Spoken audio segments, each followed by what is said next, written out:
Hey everyone, and welcome to Almost Cancelled. I am Peter, that is Connor, and we are going to talk about Doom Patrol Season 2, Episode 1. It's called Fun Size Patrol. So full spoilers for the episode as always. I'd totally forgotten that they name every episode with something Patrol. Me too. At the end, which is kind of a little bit, oh yeah. So we left the characters, well, fun-sized, end of the season. And we start off the episode with, start off the season even, with the characters living on the model town with the ski electric set that Robot Man likes to play with. In fact, he's even working on the cars. Cliff's underneath the car, you know, tinkering as if it's a real thing. Even though he's got two big AA batteries strapped to the back of it, which is actually what's powering it. So I question exactly what he's really doing under there. It's just getting in the spirit of it. Yeah, I don't know.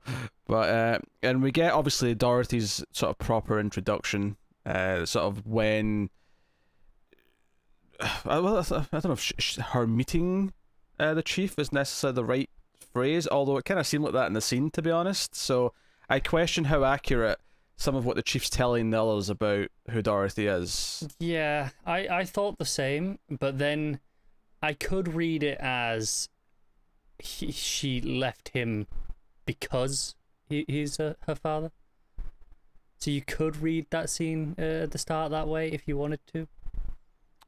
Yeah, and this is him just finding her again. It's possible, but the chief tends to lie a lot about a lot of things. So he does, and I agree. It's far more likely he's just lying. Yeah, so I speculate that would be where we're going with it. But and we get interested in the concept of her imaginary friends that can appear. I did kind of like that they immediately kind of addressed the fact that it's not like a million miles away conceptually from Jane's like powers. Well, powers is maybe not the right term, but yeah, there's a fundamental difference in that she projects them outwards into other beings, whereas Jane's just encompass the same body. It's not the exact same, but there's a lot of overlap in in concept, and I think it's interesting that they kind of acknowledge that with each other, and even to the point where we're seeing Jane and Cliff kind of like crack jokes about it together and having them bond over it. Felt kind of interesting that they're kind of finally seem to be at peace with each other, because there was so much torment in season 1 about them and Cliff trying to like win her over, and so them sitting and kind of making fun, even though they're making fun of a kid, which, you know, as the chief points out, is maybe a little distasteful for a number of reasons. But yeah, so Cliff's luring out the rats so he can punch them, and I'm not gonna lie, I laughed quite a bit at the rat flying across the floor. As they've got a little lift system to get off the table onto the floor, which I thought was good. That was good. The highlight in terms of the rat stuff was definitely when he came back wearing the rat cloak. Oh yeah, I cracked up. Yeah, because it's right after the chief says something about filling a hole in his life, about, you know, go punch a rat, I'll fill that hole in your life. And then the next scene, they're you know, Larry set up a projector and they're watching some old movies, and I did laugh at the giant popcorn as well. Or, well, you know what I mean, they're tiny, so the popcorn looks giant. Everything's giant for them. Yeah. But he comes just walking in like the rat skin with the head is the sort of the head cut dress, and like he's like hole filled. It just walks over and sits down. But then you feel bad about it later because they find the rats. There's a rat that's pregnant in the walls and giving a birth to all these tiny little rats. I don't know what a rat baby's called. I've never talked about rat babies before. But a ratling. I don't know. I don't know. So no, all that was hilarious stuff. And just I was like, oh yes, I've missed Cliff so much. So much, and all of just the casual swearing that feels so natural. Yeah, well, because you've got Dorothy kind of narrating at the start and sort of describing all the other characters. Yeah, that felt like a weird, like, because obviously this season is now on HBO Max as well as DC Universe. It felt like almost a weird here's a quick just who these people are in case you jump in at season 2, because it's the hot new thing on HBO Max. I don't know why you would, but that's what it almost felt like to me. I don't think that's what it is. I see why you're saying that, but this to me feels like it would have just been the same even if it was still in DC Universe. It felt more like what she perceives everyone as. I think this is just as intentional to catch us up because it's been a year since season 1 than it does for anyone who's new. This just feels like, you know, this is like just reminded us what happened last episode at the start, just, or, you know, but to a greater scale. No, it kind of is. I just felt it there, and with the platform shift. Also, if you're listening to this and you did just jump in at season 2, what are you doing? Go back and watch season 1.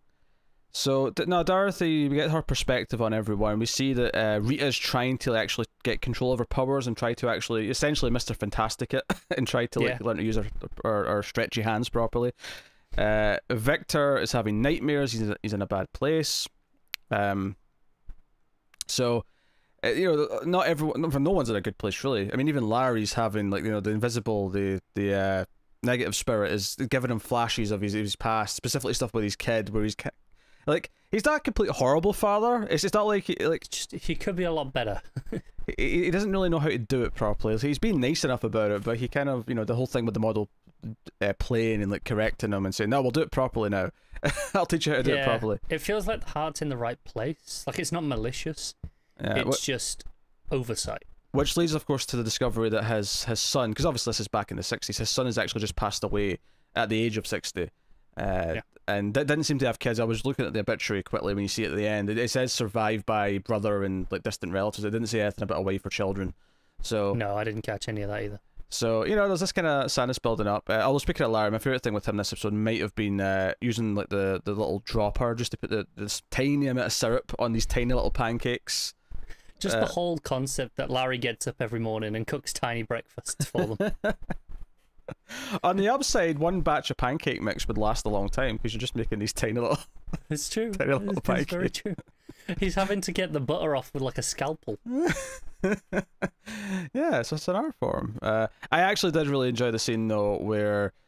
I mean, Cliff, I do like Cliff, how he's just immediately like, he doesn't pretend to even not hate the kid. Like Dorothy, he's just immediately, oh, go away, you're being annoying. And then eventually gets the idea, oh, why don't I take you for a ride in the car? I actually really love the absurdity of them riding it, because, you know, whenever it's the close-up, it's like, oh, it's like every other like driving a fast car scene you've ever seen. But then it goes to these wide shots and it's just the, you know, the little toy car going around. There's a few great moments like that in this episode. There's one where Dorothy's monsters are coming out of the tunnel. Is this where it throws the car? Throws the car, yeah. It did remind me a lot of, I think it was in the Ant-Man film where it did this. I think with a car as well. It cuts to the wide shot, and you just so it's, you know, it's like the subwoofer goes nuts as you hear the whoosh of the car flying past their heads, but then it cuts to the wide shot, and it's just this tiny tap as this toy car hits the floor. It's nothing. It's you know, it's weightless basically. There's a nice little contrast there, but it's a really dramatic thing because basically we set this up idea that, okay, the three entities we see from Dorothy are pretty scary in various ways. There's a sort of like almost like Wolfman with antler heads kind of thing going on. I think it was meant to be like a Wendigo. Sure, yeah. I would accept that. There's like a big spider thing, and then there's the weird like David Lynch-esque like the mirror face one. The mirror face woman, yeah. Cliff calls it. So you got those three, but then there's the one who actually talks. There's the voice that we hear, who sounds like the worst one, who sounds like the sinister one, who's actually driving her to do bad things, that we still hear at the very end of the episode when she's trying to go to sleep. And this is the one that seems to be dangerous. This is why the chief locked her up for 90 years, is that this thing, she could, like, I don't know, destroy the world, maybe that's the exaggeration, maybe it's not, maybe that's exactly what the concern is. We don't know quite what the extent of the power of this thing is. But it's so dangerous, like the fact that, you know, she gets upset and she unleashes these monsters, it's just that dangerous. So I know I've read some of this in the books, but not like a great ton of her stuff. So yeah, this was fascinating to kind of set these ideas up and set up the ideas of this being about, because obviously a lot of the stuff with Chief in this episode is that he's kind of, you know, came clean in the finale last season about how he's kind of responsible for a lot of their ailments, for a lot of what they've been through, and none of them trust him, none of them like him. And I think, you know, maybe there is kind of a redemption story here of him trying to make up for that. And he kind of does make this one big choice in this episode where, maybe I misread this, but did he give up his immortality? I think that's exactly what happened, yeah. Yeah, because basically they keep trying different scientific methods of making them bigger, but they keep failing miserably. And eventually Rita says to him, like, why don't we call in, you know, and I didn't remember his name when she was talking about him. I knew who she was talking about, but it wasn't until later where they actually said Willoughby again. I was like, oh yes, that's his name, Willoughby. Yeah. Mark Sheppard comes strolling in, but he does actually call Mark Sheppard, even though he doesn't want to.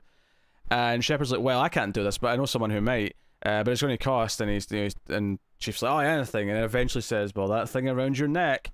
And you think he does decline him in the scene, but it's not until the end of the episode where we see them get big again, and we don't know why. Nothing. We don't see any like sort of prompt to say why they should be getting big again. It's only after the fact that we see him with Willoughby again, and he hands over the rock or whatever he's got around his neck. Yeah. So yeah, so he's given up. He's now going to be an actual Timothy Dalton man, and not just he is going to age from this point. It doesn't seem like he's going to like rapid age and it all catch up with him. No, it's just he's now like he's just been paused. Yeah, he's now the old 64, whatever he actually is. Whatever he was when he paused at the first place, he is now. So I think there could be a potentially sweet story there, in dealing with that. I feel like him trying to do the right thing by Dorothy, and instead of locking her away, actually trying to help the problem, actually trying to find a solution to it, as opposed to just lock her away and hide her and have it never. Yeah, and that does like lead to what the ending kind of is with Dorothy, where the voice says, father is dying, and technically that is true. I'm not sure if maybe it's because maybe there is some actual illness that he was. No, I took it as put on hold, but it's more just he has mortality again. Yeah, no, I just took this as technically everyone's dying. From the moment we're born, we're technically dying. I thought that too, and it's manipulating her into thinking it's worse than it is.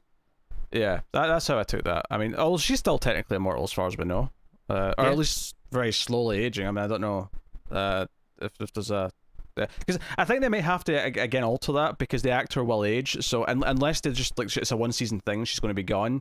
They're going to have to do something after a year or two to explain some aging. Yeah, I mean, it wouldn't be the first show to deal with this problem. It wouldn't be the last. I mean, unless they explain she's only just been paused because wherever she was hiding, like where she was sealed off. Now she's back in the real world again. She's maybe she's aging again, which actually if they just want to do it as simple as that, I'll take it. Yeah, that works. There's nothing wrong with that. So that's good. We had Jane with stuff going on with her as well. Hammerhead's not happy. And she's basically shooting up like a junkie, that drug that she got from Josh to suppress the the feelings and the powers, and And the other personalities are not happy about this. They are not. They're all looking very desolate, just sort of wandering around the underground. I thought it was interesting actually, because obviously we had a big introduction to the underground last season, but I did think it was interesting how casually it just cut to the underground this episode. Like, that's something we can do now, is we can just cut into our heads. It was such a big deal for that episode, and I don't think we really went back there much after that. Not much, maybe a little bit here or there. It's been a while, but yeah, it has. I don't remember it being a huge amount after that. But this, like I say, it's just like, no, this is just a thing we can do now. Yeah, it's just super casual, which is also good. Cyborg does run off at the end of the episode. Yeah, he's gone. Dealing with his nightmares. He has flashbacks of murdering his father under Mr. Nobody's control. Nobody, of course, is still in the painting. Worth mentioning that. Yeah, although he does have a moment where to him it looks like he's gone. Yes. I suspect that's something we'll be diving into a little bit more. I suspect we're going to see Mr. Nobody back out the painting at some point in this season. It's just a case of what's the context and what possibly, way. Yeah. So, no, all that stuff's really good. There's a flashback with Cliff telling his father that he's not invited to the wedding. So it's like basically, I think everyone did everyone get a flashback? No, Rita didn't get a flashback. Rita didn't get one. No, but she got a lot of other stuff though, so it wasn't like she was being ignored. She just didn't get a flashback specifically. Yeah, and Vix, I mean, flashback is being generous. It was flashes of the past, but it wasn't like here's a scene. Like, I mean, to be honest, the only ones who actually get flashbacks, no, it's kind of half and half, because obviously Cliff gets one. Larry usually gets them anyway, and Dorothy got one. So, but then not everyone else did. So it's kind of 50-50, but they all got a bit of time. I think this episode was very... Obviously, it's there first and foremost to give us Dorothy and introduce those themes and what's with her this season. And I suspect this voice in her head's maybe the big bad for the season, or at least the lingering one that's going to be ultimately the main goal. I would assume so, yeah. But it was very wisely kind of divvied up in the sense that every single character... Because, I think this show is very good at focusing on certain characters, but this, as a first episode back, it wanted to kind of be evenly dispersed out between them. I agree. I think early on, my very first worry was that Larry wouldn't get enough, given that he was so separate from everyone else. But obviously, that was completely unfounded. They did enough to really have him feel, separate. He was doing different things to everyone else, but enough that he got enough meat in this first episode that it felt like he got his fair share along with everyone else. Yeah, and Danny the Street's still a brick. Yes, I mentioned that too. So that's well worth knowing. Do you know how nice it was watching this without having to watch like 4 CW shows with it? It's nice. Really nice, isn't it? It was nice just having this on its own, just Doom Patrol. I don't have to watch The Flash or Arrow. Yeah, there's no lingering like thing tainting it. It's just like, no, you can just enjoy Doom Patrol for being the best DC show, which is a good thing. No, I liked Cliff's ending moment where he actually goes and feeds the rats because they'll need food now. Like he felt bad. Don't get me wrong, the actual scene where they go and see the rats and it's kind of the sweet thing where he feels bad that he's maybe been killing them. But then we see the mummy rat like devour the smallest baby rat, and it's like this grotesque, awful like sight. Yeah, it's horrific. Nasty stuff. Which of course scares Dorothy and kind of leads to the big sort of dangers where all the entities are coming out of the tunnel. And we never quite get to that last one, the one with the voice. We're going to be saving that. No, it intentionally didn't show us at the start in the circus. It like showed us a glimpse of some of the others. Like I say, we saw all the others kind of came out of the tunnel first. That one's just hiding in the shadows. I'm sure it's going to be a big moment when we finally see it. And of course, it makes sense why it happens in that opening scene because she's literally in a freak show, like an old timey circus where she's been brought out in a cage as an ape girl, is what they call her. So she has reasons to be distressed. It's hard not to feel kind of bad when she starts crying inside the cage because has no say in this. She's carted out there as some sort of weird, attraction.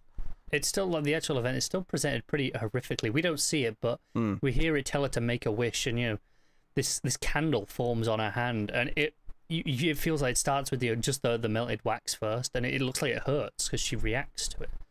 Yeah, and then, she blows it out to make the wish. It's a very interesting dynamic because she's a character who you easily feel sympathy for. She feels very vulnerable, but she's also extremely dangerous, and it's going to be this thing of where they have to teach her to control what her powers, control these entities, control what's around her. Because I think the argument at some point is going to come up: should they kill her?